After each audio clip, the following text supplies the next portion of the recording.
Hey everyone, welcome back to my workbench. It's been a while, and that is because I am no longer in the same room. You can probably hear the echo a little bit. I'm up, we have new floors. This is my son's old room, so I moved up here, and he is now downstairs. And I finally got my YouTube in the setup all done and working again, thankfully. Where we last left off was on the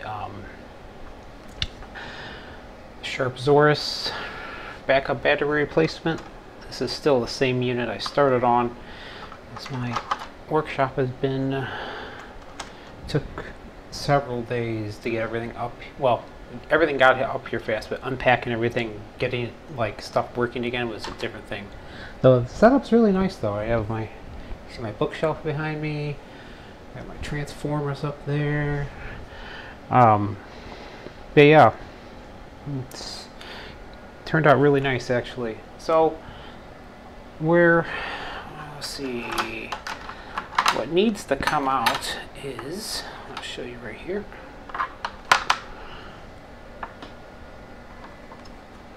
Get this out of the way. I took the opportunity to clean up a lot of stuff while I was moving it, so it's a lot more organized.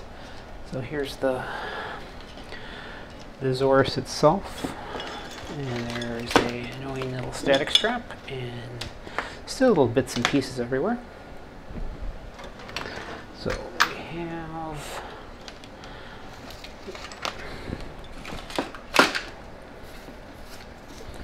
use that for my focus target, so I know where everything's in. Got this many years ago when I worked at Handy Andy, which is a Midwestern home improvement store, and I was the first person in my store to get one of these things. And then I got 5 of these, and then you got one of these. I think you got like $50 too, but customers had to say you were a especially helpful person. So, turn my iron up, almost got bumped. Let's get you up to 650, buddy. Okay. Alright, the iron's back up. So, what we're going after here is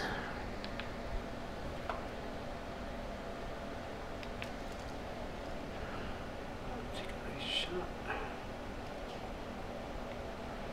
Are we on macro? Yes, we are.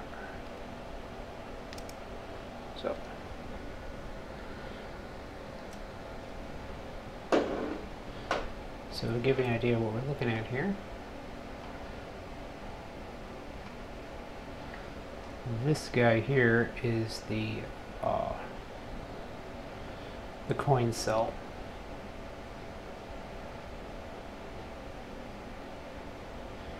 For some reason, you went through here.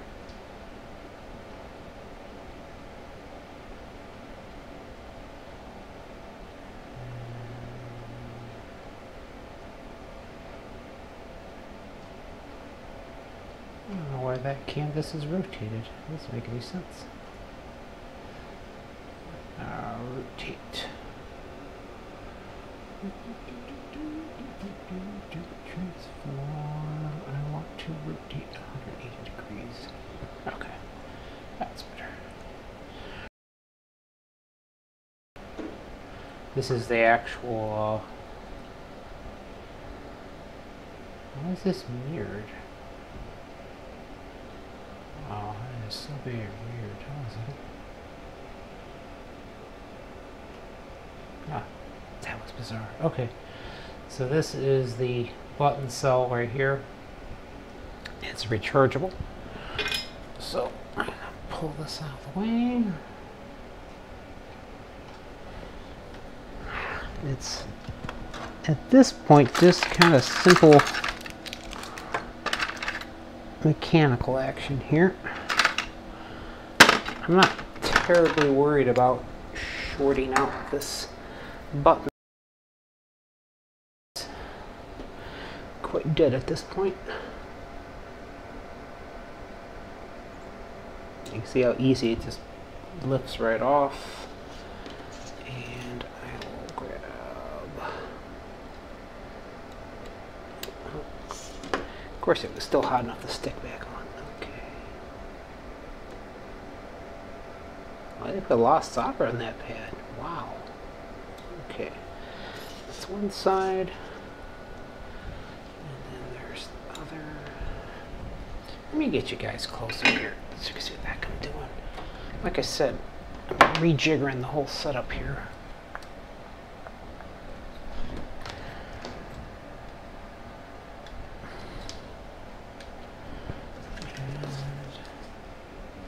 Don't focus. Annoyingly enough, that's the USB cable for the camera. Alright, so pop that side off, and then we'll just, I went with a wide tip there. Come right in. Alright, and that's all it takes.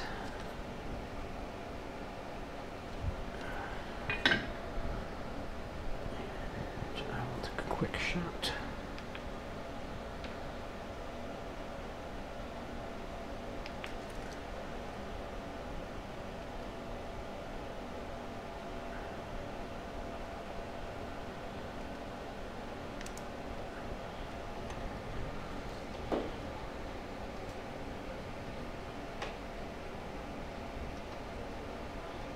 You can see that's just where the button cell was. I'm just going to go in and touch these up real quick. There's actually more solder than I expected on there. But you can see they even label, there's your positive leads right there. And of course that leads to your negative lead. So, needless to say, when you purchase new button cells, this is a ML 2016, and you can see, get you out of the way again. This is an ML 2016 is what came out of there, not a CR. And there is another type of rechargeable lithium, but you can't use it. I forget what the prefix is, but you have to use an ML. Because I don't think the charge voltage is correct on it. So, as you can see, when you get new ones, they are really blank. So, what you have to do, I bought nice Maxell name brands. The Sanyo came out of there. The positive faces down, which is this little tab here. So what I did was, when I did my own, I bought a nice big roll of this. This is the bus material, bus bar material used for all sorts of lithium cells. Even like your standard. Why can't I think of the size of it? 18650s. Yeah, something like that. Maybe maybe I got backwards. I can't remember the number of it. But there's the one that's ubiquitous and it's everywhere. So I'm just going to cut a little tab of this one. Alright, so the challenging bit is what you want to do is, you'll see there's an insulator around here. And there's not on this one. So what I usually do is I fashion a new one out of Kapton tape, which is this stuff. This is very high temperature. It's like the space age version of electrical tape. It's very high, resistance, very high heat resistance. I mean, you probably won't even burn it with a soldering iron. It's so darn durable. So what I like to do is cut a little strip of it out. My little cutting board would come in handy. That's alright. I'm not digging that deep into the world. So 1, 2, 3 times 3.14 times the diameter. 1, 2, 3.14. It's easy as pie. Sorry, that was a bad dad joke. And I'm just going to cut a strip of this stuff.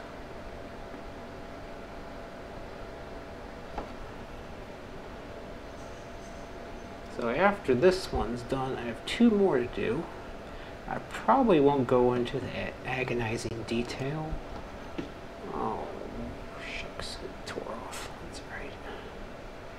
Agonizing detail of this one, but I will video all 3 of these, mostly because they're all 3 versions of the Zaurus 6000, which I've never seen all 3 versions. I've only had my own, which is with wireless but not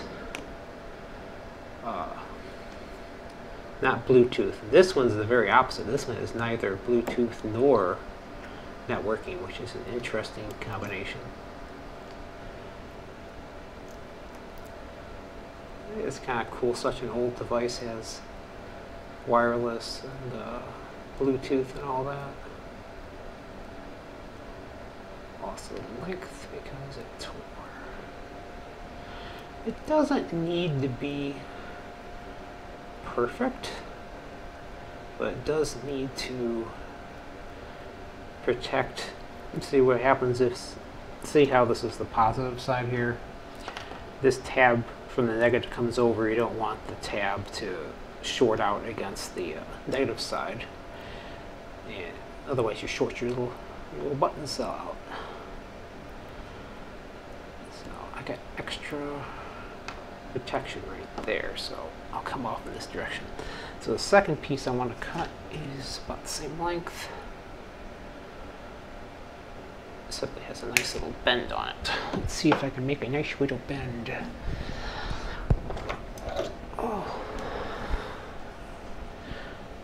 sweat a little more up here. It's a bit warmer than my little.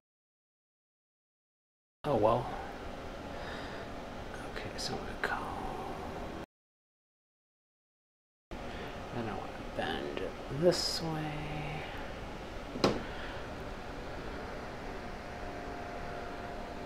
Like so. On the. Yeah, when the gentleman from Australia said, should I have a local shop do this? And I was like, I don't know if a local shop would even touch something like this, having to rig up new batteries. But if you're feeling ambitious, yes, you can go right ahead and try this yourself. This is one of the few times I use flux. This is actually the appropriate use of flux, because I don't have a welder. Usually when they do these, the manufacturer of this, so you can actually see this little tack weld on the back right there. I need a stirring stick. I know where one's at. Since I moved everything, I know where everything's at now, which is nice.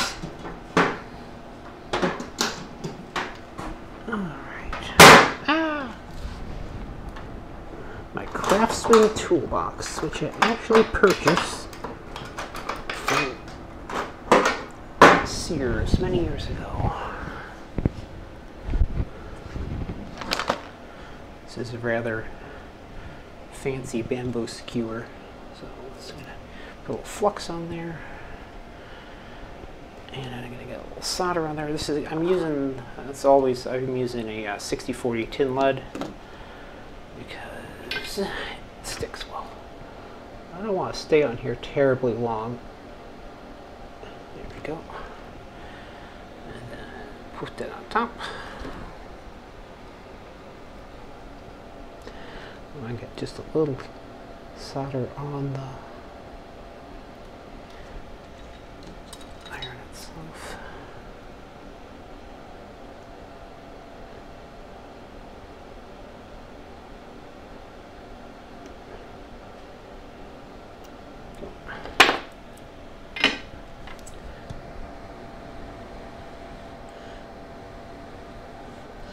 Let's get it cooled off.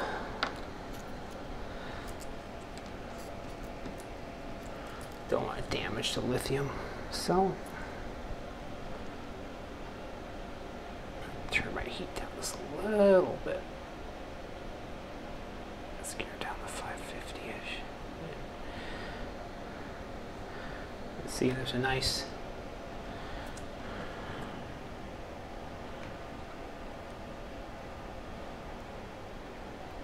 now I have a new tab on there. So that is your negative tab, which is this guy on the top, and then on the bottom we'll do the same thing. We're just going to have it come off.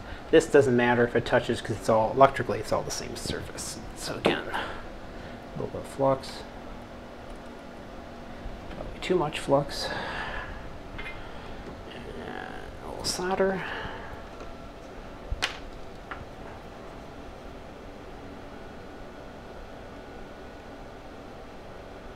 And this tab just needs to be sticking out about not too far, but I do want it nice and in line there.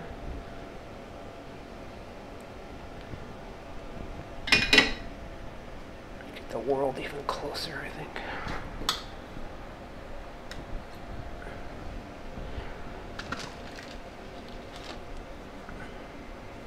The f-stop must be pretty closed out because everything's pretty sharp. That's good. I'm a photography nut, so I notice these things. Finally bought myself a real camera. I have a lot of cameras, but it's my first full frame camera. It's a DSLR, but there's nothing wrong with DSLR.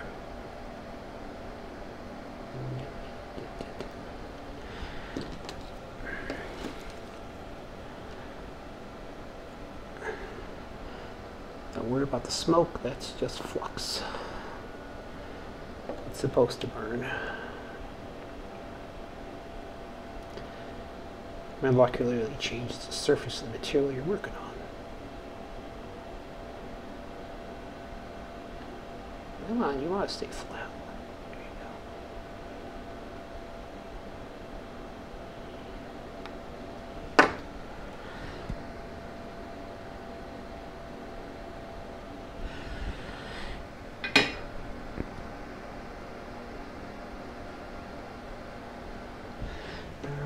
I wanted to measure the cell voltage before I do anything else here. Meter.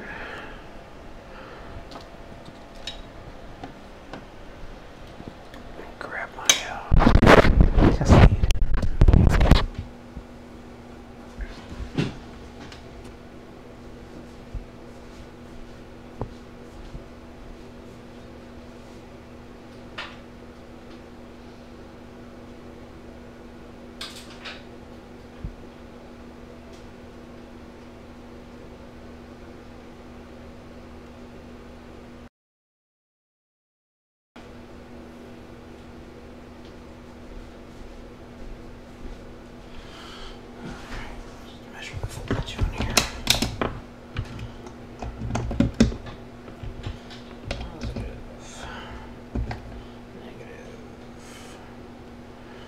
Cell was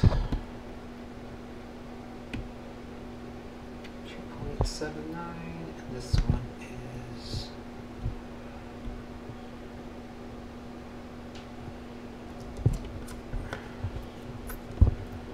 that's why I check these things first.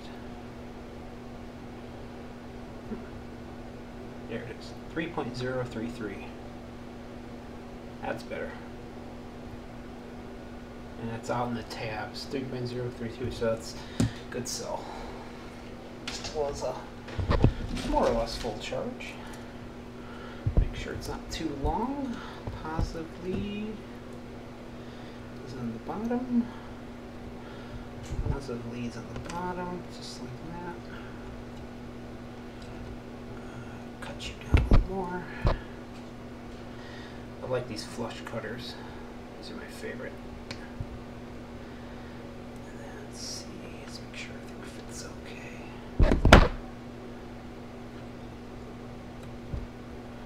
Oh yeah. It's gonna drop right in.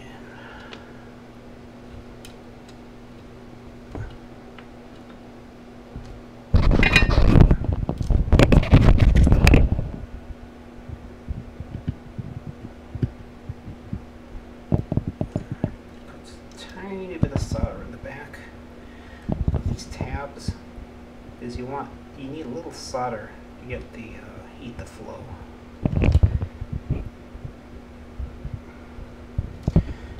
So if you just put iron against like a piece of metal like that, you don't get much heat flow at all. Of course, you get your crème over there. All right, double check. Positive, positive, positive off to the right.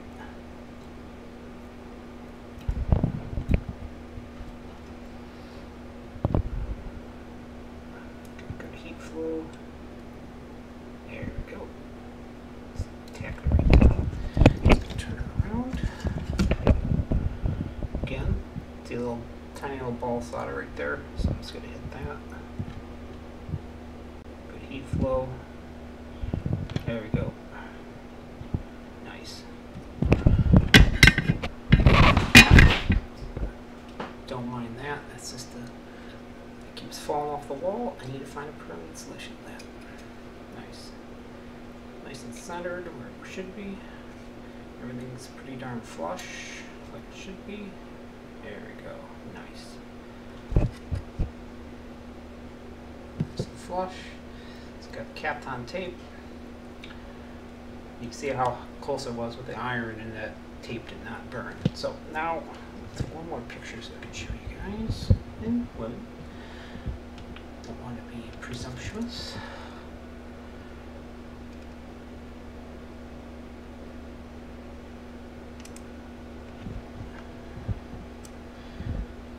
Really needs to be more women in engineering. It's quite a shame, really.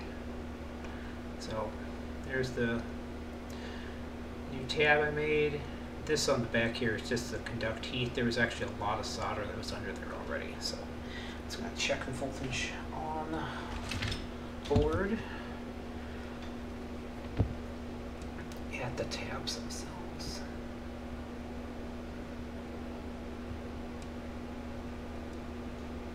I already dropped on the 2.7, which is, you can't see what I'm doing.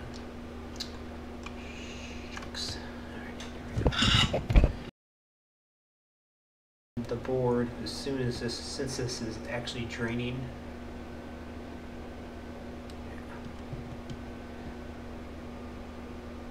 yeah, dropped almost a volt because it's actually being demanded on it, and it's not really charged up. When these ship, they don't have much charge to them. Good. Make sure there's no other. Just do a quick visual on it. Nice. Alright, so now it's just a matter of going through and make sure the voltage isn't dropping too fast, because that indicates bad things.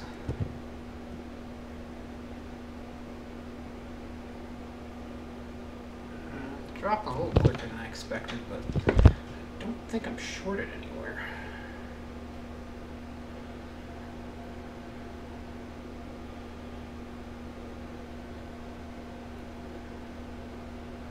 Always needs a decent charge. That's definitely not shorted. Do the sniff test. Nothing smells burned. Definitely not touching anything.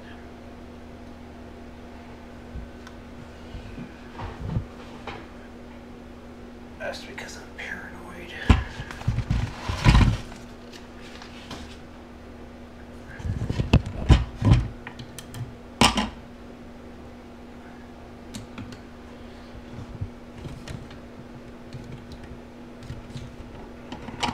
Take a look at the scope. Good. Nope. Not there. And on this side, there's a little solder ball I like.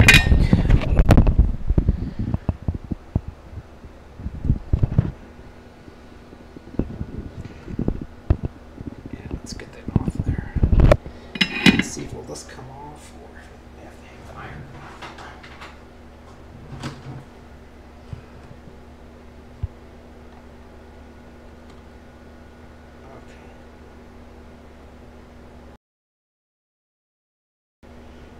Little tiny solder ball.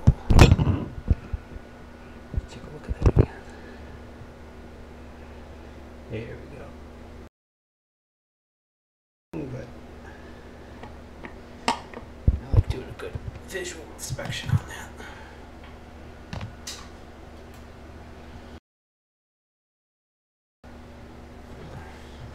Let's check.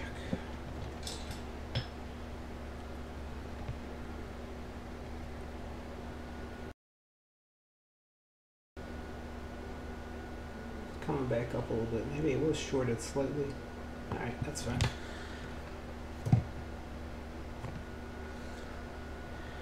I think that's going to be it for tonight, because I have been busy. It's a Friday and I've worked all week.